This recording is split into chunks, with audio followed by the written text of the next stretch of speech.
The father of a police officer slain in the Dallas protest in July by Micah Johnson is suing the Black Lives Matter movement for a reported $500 million. It's Enrique Zamarripa, who is the father of Patrick Zamarripa, a bike cop who was one of the five killed by Micah Johnson in Dallas in July, wrote a lawsuit. And in it, it says, while Defendant Black Lives Matter claims to combat anti-black racism, the movement has in fact incited and committed further violence, severe bodily injury, and death against police officers of all races and ethnicities, Jews and Caucasians. Defendant Black Lives Matter is in fact a violent and revolutionary criminal gang. Vibe magazine reports that that Zamarripa's lawsuit claims Johnson, the lone sniper, was, quote, acting as an agent under the direction of the defendants. Who are the defendants? Really quickly, it's not the people who organized the march, the Next Generation Action Network, but it's various figures in the larger Black Lives Matter movement, everyone from Al Sharpton to Louis Farrakhan to the people who originally organized the movement, all the way to George Soros, who supports it.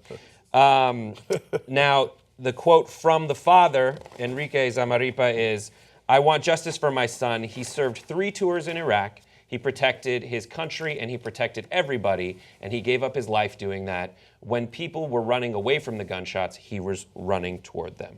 It's tough. Here's a father saying he's defending the legacy of his son and he wants some justice in his mind. What do you say to him? No. So you want justice, I'm 100% on your side. So let's get the guy who did it. Let's not get people who didn't do it. That's not that justice. That's the opposite. That's injustice.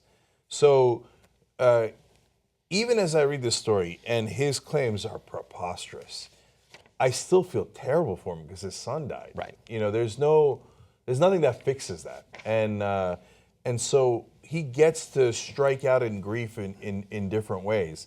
He doesn't get to win though, right? So he goes to court. In some ironic way, this might turn out to be a good thing. Hear me out on that, because if he goes and he thinks that they are, in fact, a violent and revolutionary criminal gang, and he thinks all these people are involved, well, you're going to have to present evidence on that, and they're going to present counter evidence if this lawsuit really goes to fruition. Likely it'll get dismissed right away because none of it is true, right? But if you go to trial on that and they prove, no, actually Black Lives Matter is not centrally organized. It has this and it has that, and there's some people who gave money out of charity, et cetera, but it had no connection whatsoever to that shooter. In fact, that shooter was kicked out of several African-American groups. They're like, we don't want you. No, you're a weirdo, right?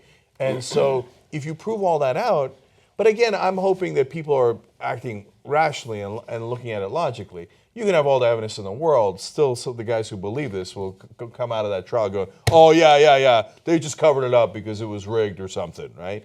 But so the idea that as the lawsuit alleges, that the shooter was, quote, acting as an agent under the direction of the defendants is so insane.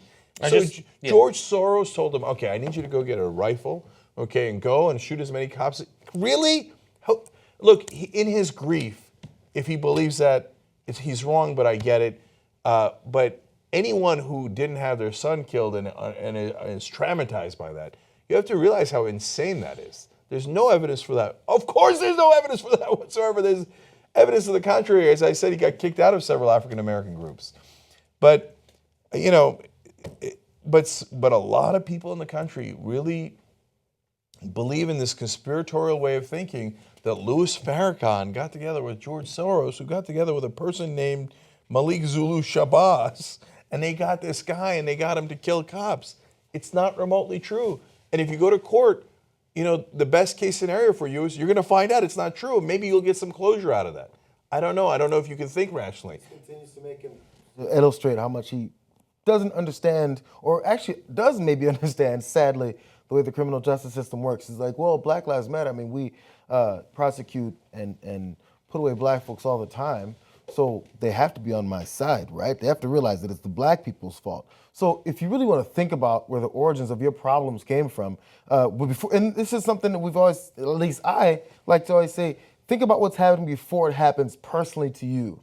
So when other people are getting killed wrongfully and harassed, executed by cops, if I have a family member who is a police officer and you see this incitement happening, you go, let's calm this down before retaliation starts.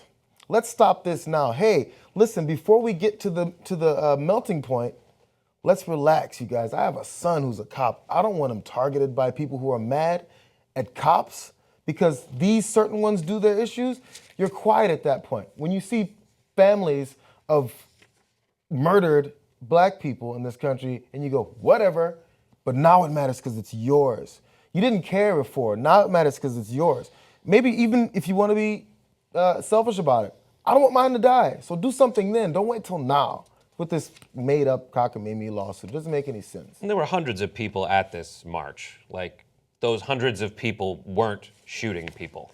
In fact, they were in the line of fire. We need independent media to make sure that we hold corporate media accountable. The people that can make that happen is you. You make the Young Turks possible. tytnetwork.com/join. Join us. Be the revolution.